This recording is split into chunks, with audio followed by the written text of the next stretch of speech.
The Samsung Galaxy S25 may just be the best compact smartphone that we currently have on the market. And I know I said the same thing about the S24 when that came out last year. The same applies to the S25. What is going on, everybody? Welcome back. MTG here with another episode. If you're new to the channel, hi there. So let's just get right into it. Before the Galaxy S24 was at the top of my list, it was the Zenfone 10. But then Asus decided to release a Zenfone 11 Ultra, and now they're releasing a 12 Ultra.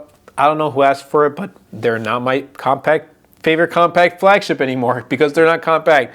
So Galaxy S25, it's pretty much almost identical to the S24 with very slim refinements. And it still has the same design, so flat frames, rounded corners. It's easy to hold in the hand, and you can use it with one hand easily, no issues whatsoever. It has a fairly large, actually, 6.2-inch display, but because of its thin bezels, it doesn't feel that large when compared to something like the Galaxy S25 Ultra. Yeah, it definitely does not look that big, right? It looks much smaller than you would think, but 6.2 inches on display is actually fairly large. Anyway, everything else about it has been awesome. 120 hertz refresh rate. You're getting 2,600 nits of peak brightness. It's not Quad HD or anything like that. It's a Full HD AMOLED panel. But again, that's fine. That is completely fine, especially in this form factor.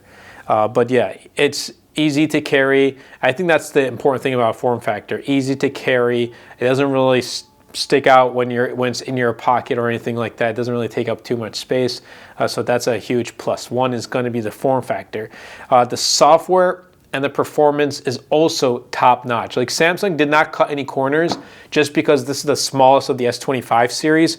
It still comes equipped with 12 gigs of RAM, which is now the base in the S25. It did that with the S24. This one came with 8 gigs, and like the Ultra came with 12, but not anymore. This base Galaxy S25 also has 12 gigs of RAM. It also has the latest Snapdragon 8 Elite made for Galaxy. So yeah, daily performance has been awesome. It is a beast. It performs like a champ. So whether you're going to be getting this for heavy intensive apps or whether it's just casual browsing, watching a YouTube video, content consumption, things like that, you're not going to have any problems whatsoever. They're not cutting any corners with the software either. Whatever features you get in One UI 7 with like the AI things and all that stuff with the S25 Ultra, you're getting with the Galaxy S25. So you don't need to worry about that. If you just don't like having a large smartphones, this is going to be that one. Again, 7 years of software updates too. Android 15 on board, so really no problems in the software and the performance department. And also, I think you're getting a great set of cameras for a compact flagship. Now, we take a look at phones like the iPhone 16, and that's also priced around the same, $799, $829, depending on if you buy it unlocked here in the US. And here's just a quick comparison between the two. You're not getting a triple camera setup. You're getting a dual camera, a wide and an ultra wide. The Galaxy S25, you're getting a triple camera setup, a 50 megapixel OIS, 12 megapixel ultra wide, and a 10 megapixel 3x telephoto. And having a triple camera setup is definitely much more handy than having just a dual camera setup. And don't get me wrong, I like the iPhone 16 cameras too. They perform very well. But when you have a triple camera setup, you're just more comfortable. Like, you have a dedicated telephoto lens, so you don't need to do like a digital crop in or anything like that. But for those that I've seen who have the predecessor, the Galaxy S24 and even the S23, they're really happy about it because they have a compact device considered a I still consider it a compact flagship. Some may not, and that's completely okay. We can always disagree as long as we respect each other's thoughts and opinions. And those who have a Galaxy S24 and S23, they like it because they're getting a lot of the features. They're getting 85% of what the Ultra has to offer. I would say that all the time last year.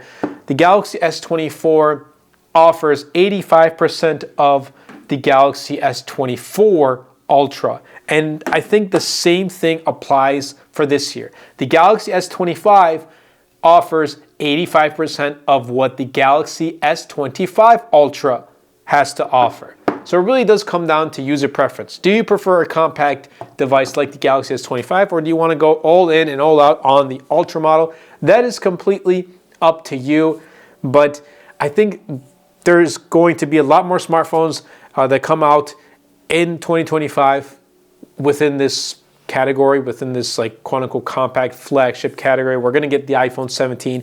We're going to be getting the Pixel 10 Pro, whatever it may be called. We don't know as of yet, but obviously that only makes sense.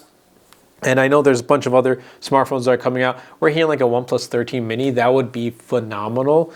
But those quote unquote mini devices are going to be kind of falling into the 6.2 inch, 6.3 inch display sized phones.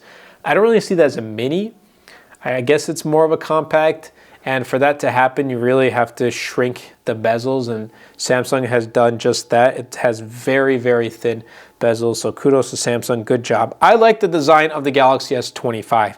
And if we're not going to be getting compact flagships anymore with a sub 6-inch display like the iPhone 13 mini, which was still peak iPhone, at least in my opinion, well, 12 and 13 mini, at least for me, my favorite iPhones to come out, or if we're not going to get the Asus Zenfone 10 type of size, this is probably next. This is probably going to be next. And I think to be one of the best compact smartphones, you have to offer a compact form factor without cutting too many corners.